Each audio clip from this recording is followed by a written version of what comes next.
This little interview is a part of a series of interviews that I'd like to conduct with people in our fellowship, sort of as an archive that shares our stories, that shares the different things that we've struggled with, that we've been called to, the ministries that we have been assigned to in our life, sort of to give us just a greater depth of understanding of one another and teach us how to love each other in some respect, but also gives us some sort of idea of how to pray for one another for future things, and to really give a chance in each story to bring glory to Jesus, to bring him the honor as we assess the different challenges and the different things that we've seen in life. And so, Allie, thank you for being part of this inaugural edition. You're very welcome. 001 is episode 001, as it were. Many of you know Allie, obviously, from church, and you've seen her. You know that today, as you watch her walk in or whatever, she's a bodybuilder. She's somebody who is working in that environment. But maybe what you don't know, or you haven't known, at least experientially, is that she has dealt with epilepsy for many years of her life. And today we wanted to delve a little bit into some of the lessons that have been learned, the struggle that she goes through, and the things that the Lord has taught her as a result of having this thing called epilepsy. So, Allie, we've talked a little bit before, as you know, and I have some questions that I've asked her that I want her to respond and give us some idea of what it's like to have had this for such a long time. So, Allie, why don't you let me know, give us a quick recap of how this came about in your life, when you had your first seizure, and sort of give us a detailed, not a detailed, but a recap of those times. Okay, well, when I was younger, I was diagnosed back in 1995 when I was 8 years old. Prior to that, I had a grand mal seizure in elementary school. That was my first seizure. But prior to that, I was having symptoms. My mom knows more about this stuff than I do. She logged everything. But I was having different symptoms, different things. I was saying random things that didn't make sense. My lips were tingling. My mom would take me to doctors, but they would kind of blow me off as, oh, she just wants to get attention, et cetera, et cetera. So what happened was it took me having a grand mal seizure for people to take us seriously. And that's how it first started. And you said it happened at school? Yes, I guess my arm was hurting, and the teacher sent me to the office. And right when I got to the office is when I went into a seizure. Wow. So, yeah. So it happened there with the office staff. Yes. And yes. I'm sure that was a tremendous, fearful experience. You know what was it like on the way there, and then kind of what happened on the way out after it happened? Those things I don't remember. Those are things that I really have no recollection of what it felt like, or I don't remember the experience, to be honest with you. I do remember the ambulance ride, but other than that, I don't. The memory loss, I lost those memories when I was little. Yeah. So I don't recall any of it. My mom is the one. You know, my parents went through it, but my mom is definitely the one who went through all of that and watching me and seeing me. So. Yeah. So you were saying your mom had seen these things, and she had sort of already noticed some of the signs, but people were not taking you seriously after you had the grand mal seizure, which I think would be helpful to kind of just explain a little bit about what that is for people maybe that have never either seen that or know what that is. So a grand mal seizure, it's also known as a tonic-clonic. It's one seizure you see commonly in movies and everything, where your body stiffens up and it jerks. You're unconscious. My head turns completely to the side, and ultimately you're stiffening up. Your body is completely tight. Everything is just contracted. So you pretty much just jerk and shake on the floor, and your body is completely stiff. Yeah. So that's what it is like. So that's what a grand mal seizure is, also known as a tonic-clonic. Yeah. And at that time, you didn't know those symptoms going in. You didn't know that this was coming. No, none of us did. I mean, my parents, my mom, she didn't know what it was. I obviously was too young. I didn't even know that I was saying random things or what I was experiencing at that age, Yeah. of course. So Yeah. that's about 8 years old. Yes. And now you have the proof that you are dealing now with epilepsy. What happened next in terms of determining treatment, how you came to a diagnosis? What were sort of the So, things that went from that point on? EEGs, basically, they kind of they hook your brain up. Um, they monitor it. What happened after I was diagnosed is they set me an appointment with an EEG, and I stayed up late. My mom made it all fun and everything, but I had to stay up late in order to be able to sleep the next day. I don't recall how long I was actually had to sleep for, but a Hmm. doctor was in the room with me. I was sleeping. They hooked up the glue and everything to my head, and I slept, and they just monitored everything Hmm. for a certain amount of time. I don't know how long it lasted. But yeah, she made it fun. Let's stay up late and watch movies. Yeah. You know, I will say after my grand mal seizure, my mom and dad, they made it, they made it fun for me afterwards, surprisingly. Hmm. I got to sleep in their room on a little side, on a little bed, and then they made pancakes for me in the morning. So they Hmm. tried their hardest to kind of keep things spirited.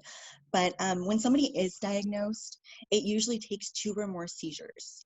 But I Oh. did have activity in the brain, Hmm. so it did show up on the EEG. Hmm. So I'm that's sure what. that, yeah. Now, not knowing as a kid what that actually meant or what it could imply for your life, as it were, uh, what were sort of your assessments of that as a young kid? How did you sort of process those things at I that didn't time? I didn't think anything of it that I Hmm. know of that I can recall. Yeah. It was an experience that I had. I know that I was tired. I was sleeping for a few days, and that's pretty much all I knew. I didn't know to what extent this was going to affect me. Yeah. Um, yeah. When did that So start to dawn on you? I mean, when did maybe other kids find out, or what kind of stigmas were assigned to that after a while? When did that become a little bit more present in your heart and mind? that didn't start becoming more present until I actually had my first seizure as an adult when I was 20. Hmm. So the thing about my seizures when I was a kid is the doctor told me that I could very well grow out of it. Some children do grow out of it. Yeah. So it remained dormant for me until I was 20. Mm. I did have one type of seizure that was painful in the right side of my body. And for the longest time, I didn't know what it was. Come to find out, it was a seizure that was more consistent through my life than any of the other symptoms and seizures. Yeah. So you So, did, that's correct. I remember there was a season of time where that wasn't a part of your story. The seizures weren't really part of your life. And then yes. it came back kind of with a vengeance Yes, at it 20. definitely did. I Yeah. was very grateful to be able to experience high school and different things. I was able to run cross country, be a cheerleader, do those types of things. Yeah. So, with my seizures the way they are now, I wouldn't be able to do those things. So, I'm very grateful I got to experience regular high school life. Yeah. Um, but yeah, when I turned 20 and I had my first seizure as an adult, and from there it's progressively gotten worse. Hmm. Hmm. So Yeah. now, what sort of stigma now do you face with epilepsy as you're in your 20s and as it sort of returns to your life then? Obviously you're fully aware of yourself, and you have friends that now know that you have this, and they are sort of pivoting to kind of become supportive and helpful. Mhm. How did you sort of manage those moments and your own thoughts about it at the time? Well, the stigma, when I turned 20, I was sort of in denial about it, I guess. I didn't start learning about it until probably actually taking the time to learn about epilepsy until my mid late 20s. Hmm. So when it started affecting me a lot more. But it was very difficult because when I told somebody I had epilepsy, I had gotten a lot of people saying, "Stay away from me, I'm scared of you." Um, Wow. yeah. And people say that, I mean, that stuff is real. People will just say, "You scare me." They automatically assume that you're just going to drop and have a Yeah. seizure on the floor at random. Yeah. And for some people that happens. For me, seriously, thank the Lord that I know when mine are coming. Hmm. I have enough time to prepare. I Hmm. can call 911 and call a family member and open the garage for 911 to come in. Or if I am somewhere public, I have enough time to tell somebody what to do Hmm. before I start going into the fear stage and then actually seizing. But people look at you, they don't necessarily care. They don't care until they see it. Hmm. So that's the stigma. I mean, they're either scared of you or they just, kind of like, whatever. Yeah. So How did you process that at that time after the denial and after kind of figuring out this was going to be a part of your life? How did you process that spiritually as a Christian? What were some things that sort of, really crossed your mind? Struggles with the Lord, with belief. Were any of those things part of the story? no, I never had any problems. Let's just put it this way. I've never been angry with the Lord. I've never had any of those, like, I've questioned, like, why? Why do I have it? When, especially after seizures, I tend to go into a depression, and just question why. I go through those bits of feeling sorry for myself. And you kind of have to do that to kind of process, Yeah. what's just happened to you. Oh, But sure. it's one of those situations where I just, after a while, I just accepted it. I'm like, Hmm. okay, this is what it's going to be. You just kind of throw your hands up and go, okay, Lord, here we go Yeah. again. Yeah. So, Now, you said, and I know you've said this many times before, and we've talked about how um, the Lord's been so gracious about allowing every time there's time for adjustment, time for a phone, like you said. It's funny. I remember a time you were at the gym hearing about this, that you had time to go talk to, I think, maybe a person who was working there, who works maybe a there? Yeah. custodian man, a man Mhm. who worked in custodial work. And you were able to talk, he was able to help, and you had the front desk lady help, and you were able to call your mom. And I mean, there's so much that was able to be done at that time, Yes. so run us through a little bit, just kind of what precedes this. What's happening in you that we can't see, that's going on at the time of a seizure, or it's So about to happen? the way I explain it is not going to be anywhere near what actually happened. So I'm going to try and explain it to the best of my ability. Sure. When it comes to a grand mal seizure, there is a point in time where I start to, it depends on what activity I'm doing, but I start to feel kind of like a little bit muffled in my head. So if your heart rate's ever been really, really high and you kind of hear like a little bit of muffled sounds, that's what happens, but it's very intense. So I actually hear things in my head. And there's a point where my brain, it sort of makes certain sounds like a train track or a jackhammer. Hmm. And then I actually have to assess the situation and go, okay, do I need to get help or is this going to pass? That's the scary part is, okay, what's the point where I go and kind of bring this to somebody's attention, Hmm. or is this gonna pass? My body, somehow I just know, like, okay, here we go. I'll start to hear voices. Sometimes it'll say random things like, stop it, stop it, stop it, stop it, stop it, stop it. That was one example. Or even scarier things like, you're gonna die, you're gonna die, and it repeats Hmm. over and over and over again in my head, and I can hear it, Uh-huh. and it starts to get louder and louder and louder.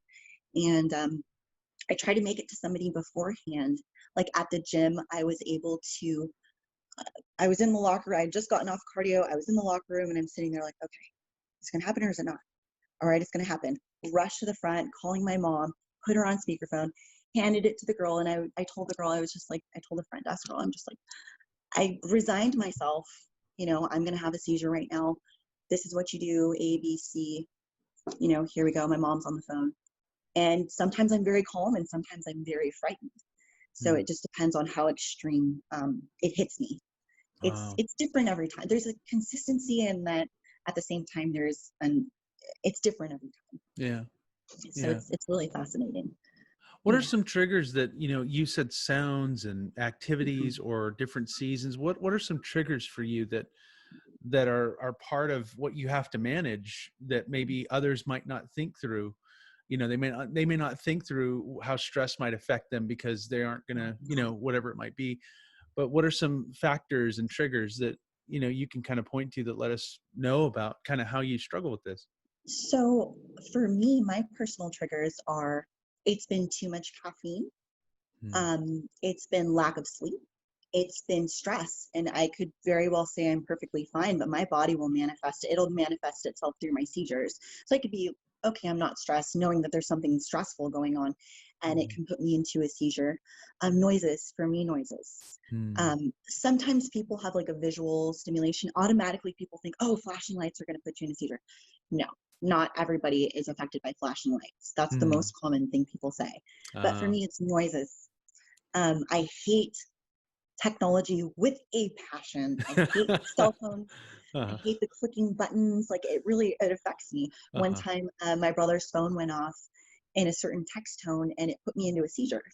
So Yeah, I it can be remember. somebody's voice. It can be a certain song. Um, it just really depends.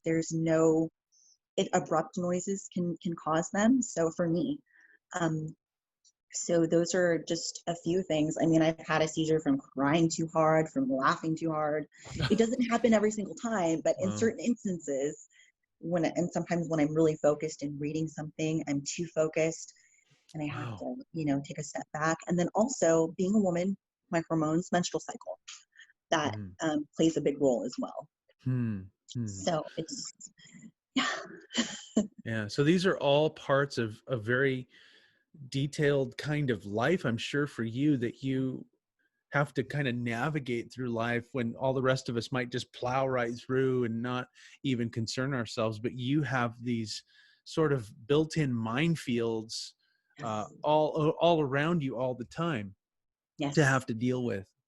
Yes, I have Yeah. to constantly be aware of where I am, who I'm with, what I'm around. Do I think I can handle going here? Probably not today. It's constant vigilance all the Yeah. time, every Man. single day. Yeah. Hmm.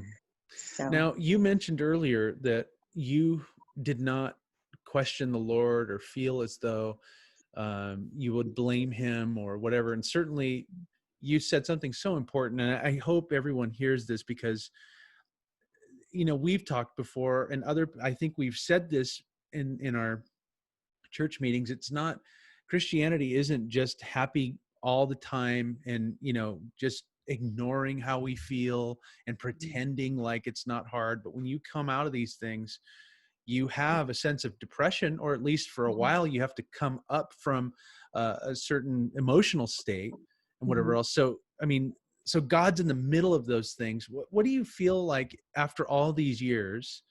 And again, I don't want to betray ages. I know I'm a smarter man than that. I think if I were to say something like that, you'd put me into a seizure somehow. But anyway, so I know that it would be wrong for me to try to assess that, but it's been a few years, maybe 2 or 3, Oh, yeah, truly. as it were. Right. Anyway, but what have you learned because of what you have? What have you learned about the Lord? How has this taught you spiritually? How has it defined you? How has it uh, been something that you've grown in your knowledge of him because you have what you have? I've learned his grace and mercy upon my life, because he does not necessarily have to prove himself to us. He doesn't have to prove anything to me. He has just shown me how I am protected. He Mm, does show me how much he loves me. And going back to the feelings and emotions and everything, I'm a big believer that we have to feel certain things in order to get through them. You have to feel sadness. You have to feel mm, anger if you need to feel it, but only for a certain time.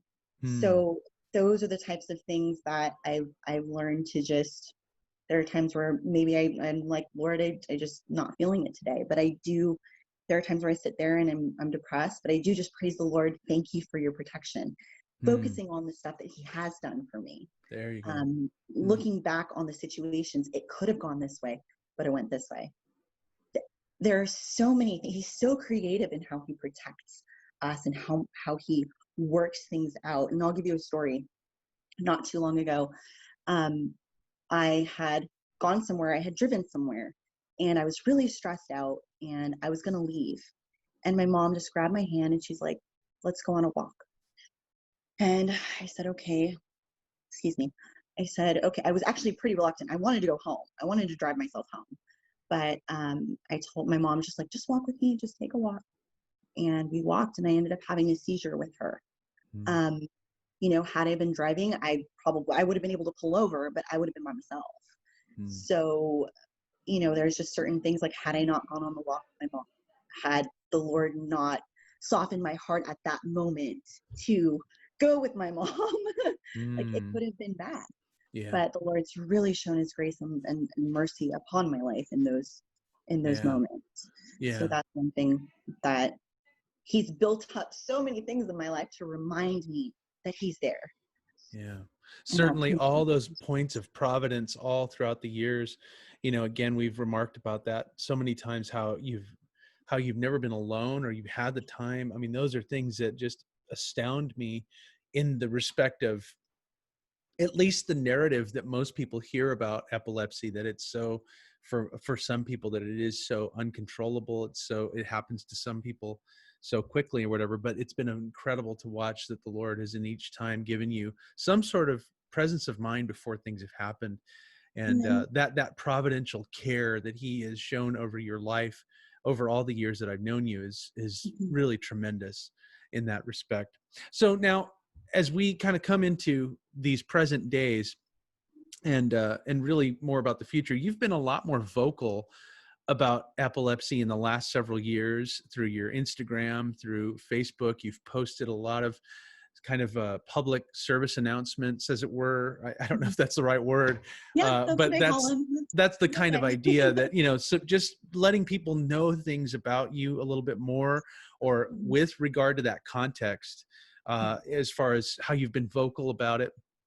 What do you want people to come away with, in terms of when you share those things? What's your goal and your thought on that? My goal is to, a, a lot of the problem that we have as people with epilepsy, we don't like to share it because it's something that a lot of people feel ashamed of. It's hard to place, this burden on somebody else. Ultimately, like, you have to take care of me, you have to clean my spit up if you need to. Like, there are ugly things about it that you're placing on somebody else. But if we don't share how to take care of us to other people, nobody's going to know, and they're going to constantly be scared. Mm. So one thing, when I do give those, public service announcements, if you will, is to, this is not a rare condition. 1 in 26 people will be diagnosed in their lifetime. Mm. Um, so to inform yourselves on what to do, it will make it less scary for those who have to take care of us. You know, Mm. everybody I've talked to has known someone with epilepsy. The problem is that people don't do enough research because you can't see it. Mm. Oftentimes people will blow it off as a mental disorder.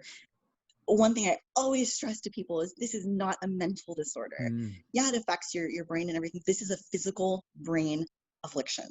It's Mm. actually there. It's actually happening. I had one person in my life, and I posted a video on this as well. Stop it. Can't you control it? Can't you control it? No, I can't control it. Calm down. Maybe it'll stop. If it's going to happen, it's going to happen. Mm. So just to inform yourself, especially with as common as it is. I mean, I have plenty of family members who know me, but they don't, some people in general will brush me off as, oh, she's just being dramatic, or, oh, Mm. she's, I can't see it, so it's not there, type of Wow. thing. So that's a Wow. common. That is so fascinating that you say that, because that's exactly how this whole thing started. Mhm. It's like doctors didn't believe you, and Mhm. now there are people who don't believe you Yeah. when you say it. That's Oh, incredible. yeah.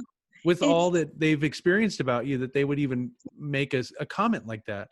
And yet yeah. at the same time, I mean, I, I bet this has given you a tremendous kind of grace to deal with people, Yeah. to understand them from, their point of view, and Mhm. not to look at them as though, because they don't have this thing. They don't understand.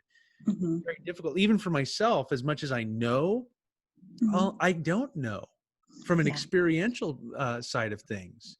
Yeah. But from having heard everything that you say, I mean, it's hard to imagine. Where do you think that comes from? That kind of dismissal of what you go through. I think, for one, you can't see it. Yeah. Unless I actually seize. There are times where I could be having very well having a seizure inside right now, and you wouldn't even know it, but I Hmm. can feel it in my brain. And after this, I'll either be tired or, go to the bathroom and throw up if I need to. I get sick. Hmm. Um, but as far as dealing with people blowing us off, a lot of it too just stems from ultimate fleshly selfishness. We're Hmm. so concerned with ourselves, we don't care to hear what other people are going through. Yeah. So that Yeah. that is a big thing too. You can't see it. And it's like, okay, if you can't see it, it's not there. I don't have to deal with it. I have my own problems. Yeah. So that's a lot of what it stems from, I Yeah, that's believe. true. It's so funny because it's so true. We say all the time, "How are you?" But we really don't want to know. People, people say that all the time. It's We just the just way lie we say anyway. hi, and that's unfortunate. That's something People are we, just lying to each other back and forth. yeah, How yeah. are That's you? Good. definitely, yeah, that's definitely something that I pray. This will be part of that we would understand more and whatever. One last thing in terms of that, because you said when it happens, there's certain amounts of time that you have to repose, you have to rest, you have to get back in order and whatever else. Mhm. Tell us a little bit, tell everybody what it's like the next day. What you've told me before, it's like being in a fight and your whole body is aching. Tell us a little bit about what it's like. Entire body. There are times where I will still have the symptoms in my brain of a seizure. So I wish I could explain what it feels like, but I really can't. All I know is it's just seizure technical difficulties in the brain. I'll be tired. It depends on how my body was twisted. It depends on where I was. If I was on the stairs or something like that, and somebody had to kind of twist my body a certain way, but my body will twist up how it wants to twist up. So in the morning I'll be like, why does this hurt? Why does my Mm, rib hurt? I have bruises on my legs, and usually my tongue is really bitten up, but all I want to do is sleep. And then it becomes miserable because my body is so tired and I want to sleep, but my muscles hurt. I have a lot of neck problems because my mm, head twists all the way to the left, and I'm shocked it can twist that much, mm, but it hurts. So I'm mm, crying all day. mm, I'm crying because I'm tired and I just want to sleep, but I can't. And then I do sleep, and it's just I get up and do a little here and there, and then you go into depression because you feel, a lot of people will blow me off as lazy. Oh, you're mm, just lazy, or oh, it's unreal. I could go on for days about the stuff that I've been told, mm, but it's miserable, and it takes, depending on how long the seizure is. Sometimes it'll take a day, sometimes it'll take a couple days, sometimes it'll take a week, sometimes it'll take a mm, couple weeks. It just mm, depends because they're all so different, and mm. it just hits you differently. Yeah. So yeah. Ideally, in an ideal world, what would be, or what would you hope, as you talk to people, as even as we share in this short time here today, sort of ideally, what would be the best thing that would happen with people's perceptions about epilepsy, about how people who suffer with it have to deal with it physically, or the Mhm. stereotypes? Is there any ideal in your mind as to what you would wish for people to grab a hold of through Um, this kind of thing? there are a lot of things. I mean, it's kind of a broad array of things, but I suppose the main thing is just to try and listen and Mm, not blow us off. And for me, the problems come from both sides. We don't like to talk about it. I do. I have that platform, and I have that portion of it where I'm not ashamed to talk about it. And then you have the other side, which they don't necessarily want to hear about it. So, in a perfect world, it would just be to just mm, listen to what we have to say and take our feelings on it seriously. And I think that's something that can be useful in any type of affliction. Um, and also, just because you don't see it doesn't mean it's not there. mm. And just to arm yourselves and inform yourselves on it. Yeah. That's just the biggest thing. Just inform yourselves, because like I said, 1 in 26 people will be diagnosed in their lifetime. Mm. So it's not rare. Yeah. It's Yeah. very common. Yeah. One final and something. So whenever back in the day, there was a little call sign that you would use when you had a seizure. Mhm. You know, Mhm. earthquake in my mind.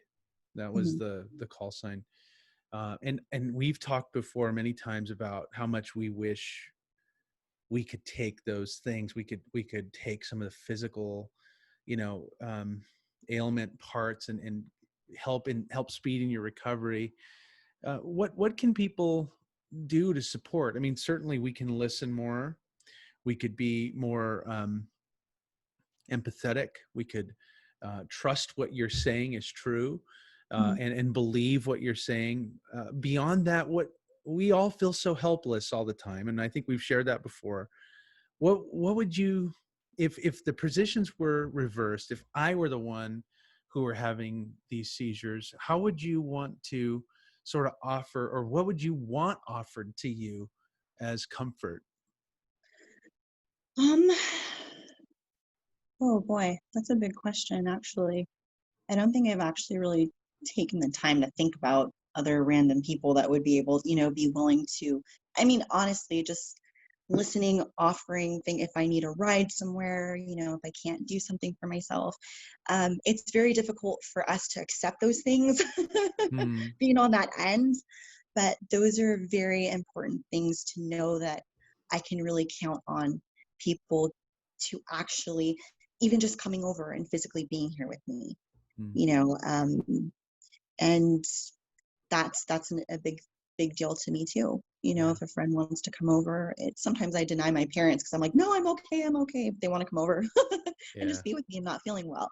Yeah. um but also, any I don't necessarily push a bunch of donations, but for epileptic community as a whole, we're very underfunded. Hmm. Even doctors don't know very much about this affliction. This Hmm. is something that, I mean, the mortality rate is equivalent to breast cancer. People don't know about that. Wow. So those are the types of things that I push. I had one person say, at least it's not cancer. And it Oh. just, it, yeah, it was a Yeah. really, really not smart thing to say to me. Oh. And I just blasted, like, are you serious? Oh, I went Yeah. crazy. Like, tone it down. But those are some types of things to just look into. Yeah. Considering some form of support in that aspect too. Hmm. You know. Which by the way leads me to a follow-up on that respect. You've put out these, you've sort of been open about it. You have a platform for it now.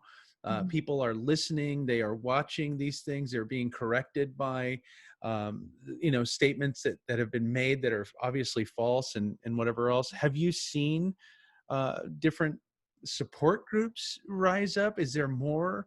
Uh, are there more people like you that are starting to come out from under that shame and obscurity to talk about it more? Do you feel like that's happening, or is there a community that really you can sort of gravitate toward or talk to people about getting Well, into? I really look at epilepsyfoundation.com for a lot of things, but when it's like, let's put it this way, I'm not part of any kind of particular like blog community, which would mostly it would be very beneficial for me to do that. Hmm. But when I am looking for certain symptoms, sometimes it's very, very hard to find somebody who understands it. And I think Hmm. that just stems from people not wanting to talk about it. Hmm. But I found that there's still, I mean, it's still not talked about as much as it probably should be. Yeah. Um, So I, yeah, even if you saw a ton of people talking about it all of a sudden, it would still be from, kind of a base that was in the negative numbers. So you could Mhm. have hundreds of people, but you're still at -10. But it's still, yes, yes, you Yeah. haven't reached that. You haven't Yeah. reached above that yet. So it still seems very, very, very scarce, very, for as common as this is, people are just so quiet about it. Hmm. And it just blows my mind. But at the Yeah. same time, having people judge you for it, even employers, things like that, they'll take it out on you finding a different way to do it. I've experienced that Yeah. with one of my employers. Yeah. So, they can say it's one thing, but I kind of know it's like, okay, this is what it is because you're giving me a hard time for this. I need a couple days off, and you Yeah. won't give it to me for whatever reason. But Yeah. yeah, I think there's just a lot of fear behind it. behind Yeah. talking about it. Yeah. Yeah. Well, Allie, thank you so much for sharing this part of your life with us, and You're for very us to welcome. understand. In the Bible, we've seen so many different people that the Lord dealt with. There was a woman with an issue of blood for 12 years in Mark chapter 9. There was a man born blind in chapter 9 of John. Verse 23 tells us that he was of age and that he could talk to the Pharisees. And then there's that man by the pool of Bethesda who couldn't get himself into the water for 38 years. My Mhm. goodness, there's somebody back behind me. It's my daughter. There you go. I think she got her charger. That's going to be a little embarrassing for her. I don't think she knows what's going on right now. Well, I just thought of something real fast. Yeah. So. In any event, so there are people in scripture that the Lord encountered and brought healing to, that suffered for many different years, and they were healed and whatnot. Do you have in your mind and your heart, do you feel that there might be a day technologically through, research and development? Do you feel, is that a hope in your mind? Is that a thought in your mind in terms of healing, or eventually having it change? Unfortunately for me, no. It's so, even when I try to do my own research on it and look at reasons or causes or whatever the case is, even when I talk to my neurologist, he specializes in epilepsy. I mean, there are so many options, but they're still not guaranteed. Oh, there's this new thing coming out, or there's this new thing coming out. You're going to be a guinea pig, basically. Yeah. So it's very difficult because it's still, like I said, it's underfunded. It's not talked about. And as far as healing, I know in my life, I've seen how the Lord is using this in my personal life. So I'm okay with it. I've accepted it. And I can see how it's being used for a greater way. So being healed from it would be amazing and phenomenal. However, I see the benefits of how it can be used for good. So my focus is basically just accepting it, helping people accept it, helping people learn about it, and ultimately, seeing the Lord through it. Yeah. So yeah. Well, all of you guys that are watching this, and again, now you have an idea that you, when you look at Allie, when you see her walk into church, or when you see, her, and maybe you're tempted to think, as she's just said, you're tempted to think, everything's okay, because she's in good shape, and, looks like nothing's going on. But now you kind of know, you have a sense of what's going on in her life, ways to pray for her, and ways to be thoughtful about this thing. And perhaps if you know anybody who is struggling with epilepsy, this might be a conversation that might help them. Maybe this is something that they could derive some inspiration from, to find out, there is hope. Even if there's not a cure, there's hope in Jesus. There's hope to know him and to have his peace. Even if we have to go through the worst things, his presence, his peace is greater than, even, believe it or not, even a cure, which is what I think Allie is saying. And I think that's something that, I don't think I'm putting any words in her mouth, but that's something that I think we all have a sense of, and we can all have that hope in him. So Allie, thank you very much for being You're part of very this welcome. inaugural foundation with my special guest daughter who walked through in the middle of it, or whatever. That's going to be something fun for a lot of years. I'm going to have to find a way to blur it out, maybe, because I think she might have been in some workout clothes too. So anyway, but Calvary Christian Fellowship, thank you very much for watching this, and hopefully you'll see more of these fairly soon. It's very exciting to have the technology to do this. And right now, as we're recording this during our isolation and coronavirus time, we're just redeeming some time here, using the time as best we can to tell stories. I hope to have some other ones up fairly soon, maybe in a couple of weeks. But Allie, again, thank you very much. And we'll see y'all Thank soon. you.